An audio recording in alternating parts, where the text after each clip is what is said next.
It's two completely different dimensions, really. And I think Salem brings a more of a realistic feel on the witchcraft. And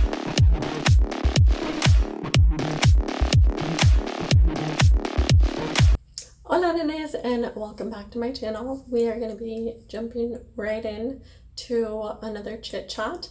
I'm going to be reacting to the Salem cast reveals spooky experiences that happened on set. And if you would like to watch the full clip, make sure to check out the link in the description box. It will be listed down there. But without further ado, let's jump right in. You on the set of Salem. Season 2 begins with the impending witch war and the outbreak of the deadly plague. Yeah, the true queen tonight. You should never have come back. I was wondering if you had like any sort of like creepy supernatural experiences on set or during Season 1, almost everyone got injured, and so I started to wonder if there's some kind of a curse going on. Like everyone was one episode after the other, just dropping, going down. I twisted my ankle. Right, you twisted your ankle. Yes, I remember that. Yeah, Janet took the cake though. She got appendicitis. Yeah, she had to get her appendix out. Yeah. Ashley tore her meniscus. Ida broke his arm. It's a bit strange, and sometimes when you're filming that at night and you need to go to the loo, the walk to the loo on your own, I'm always like... It's obviously a pretty serious show, but I was wondering if there's been like a favorite unscripted moment on set or something a time you couldn't break character.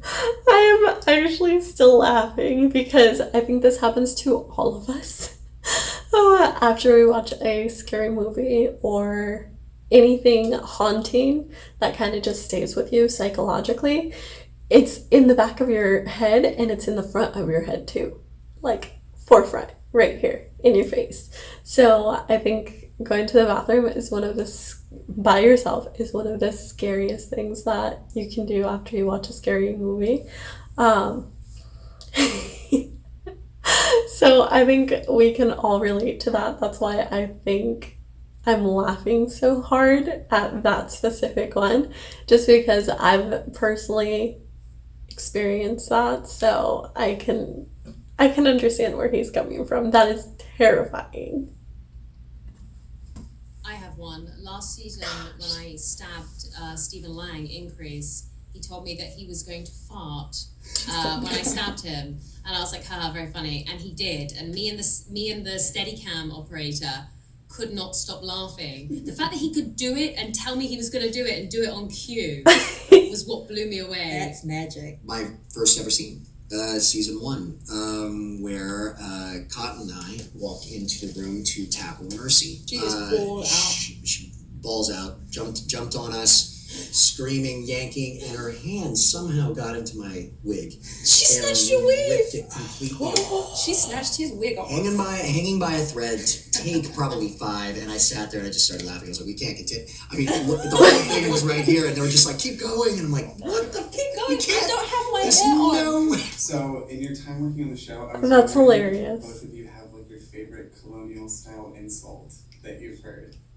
A pox on you is quite bad, because that is actually, if you think about It's it, like a hex. really bad. I call something Yes. a canker blossom. It's pretty good. Which I had to kind of ask, like, okay, what is a canker blossom? I'm assuming like a canker sore, but it's like the blossom of, the canker sore gets worse. Wait, there was one. The popular one has been canker blossom. That's it. That's the one. You know a good one. He says something about an idiot, and you say, you should know, you come from a long line of them. That's good. I was thinking. I know all the snaps. Look at you. Okay, so I absolutely loved this show. I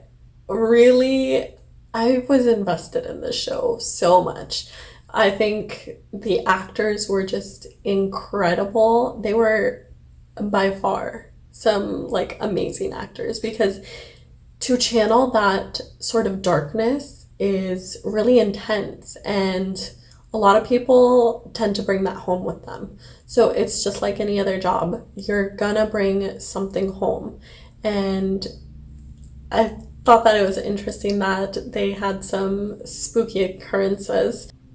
I do want to react to some other videos that include hauntings on set, so I will look for those and then I will do a blind reaction to them. Again, these reactions are just my initial thoughts. Like, I have no idea what I'm going to be watching, but if the title looks interesting, I am here for it. And I had a really difficult time finding a lot of just content regarding this specific series, and I really think that it's very underplayed. This show was it's even darker and more twisted than The Chilling Adventures of Sabrina. So I think in that aspect, it was just so interesting. And I was just hooked the entire time. Just with absolutely everything. The way that they made the witches look too in their natural form, I thought that was very fitting. It might not be what, practicing witches look like, but I thought it was very interesting the way that they portrayed them in this specific series. I think just different perspectives were nice to see on this.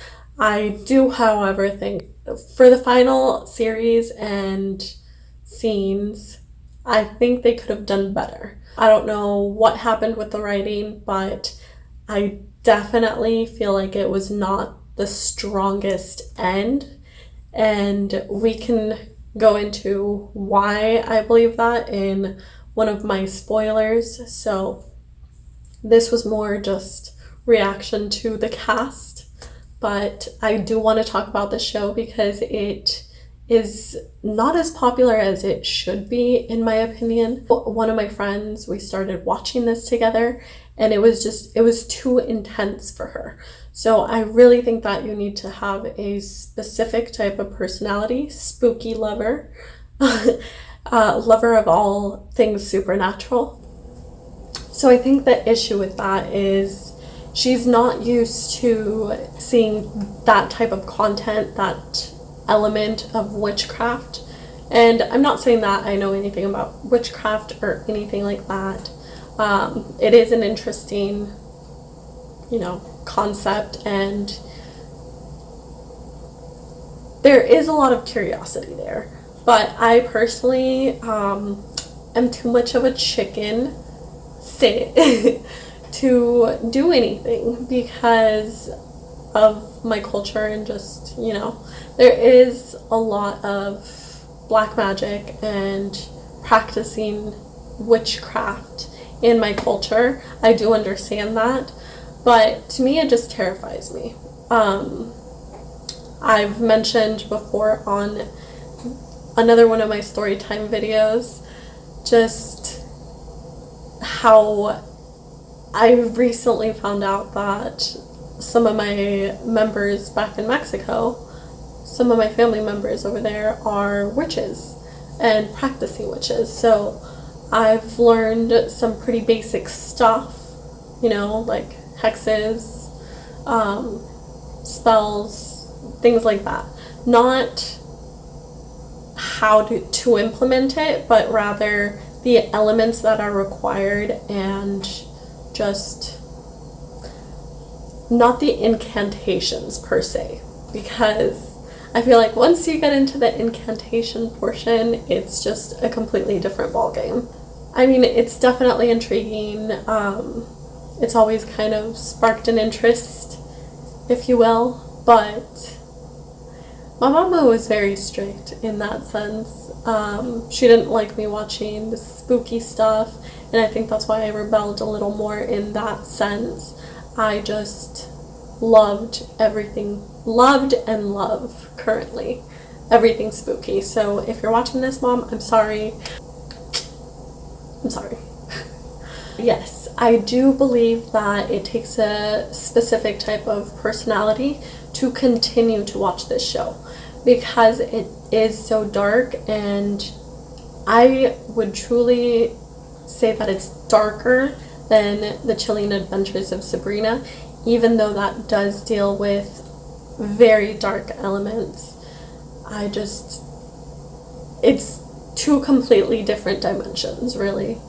And I think Salem brings a more of a realistic feel on the witchcraft and the sacrifices that these women have to make. And just, I thought it was brilliantly written up until that very last episode. I will get into why that is. I'm definitely gonna have to film that now today because I'm just that heated up about it. I think they did Mary dirty to the max. And a lot of characters could have, gotten a, I wouldn't say better ending, but things could have been written differently. Certain deaths didn't have to occur, in my opinion, to move the plot forward. I don't think it was necessary.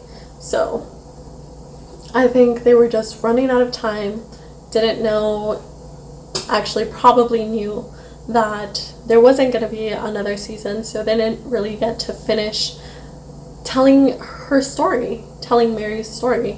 And I found Mary to be just so captivating because as an actress, she has this presence that she just commands the attention.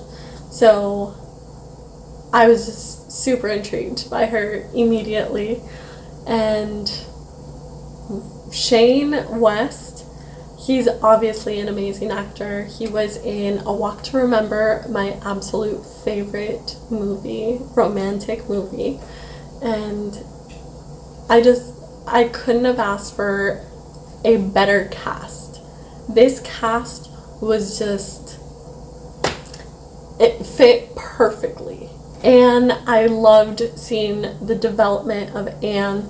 And again, I will be talking about this, so definitely subscribe so that you don't miss that, because if you're interested in watching the show, I can give you a little spoilers and I can explain what the show is about, and you can decide whether it's right for you or not. Thank you for staying tuned. I'll see you on the next one. And I can explain what the movie. Thank you so much for watching. Please leave a huge thumbs up if you enjoyed this video. If you would like to be a part of our family, connect with us on social media. Link is in the description box. Hope you enjoyed, and I will see you on the next one. Bye, pollitos!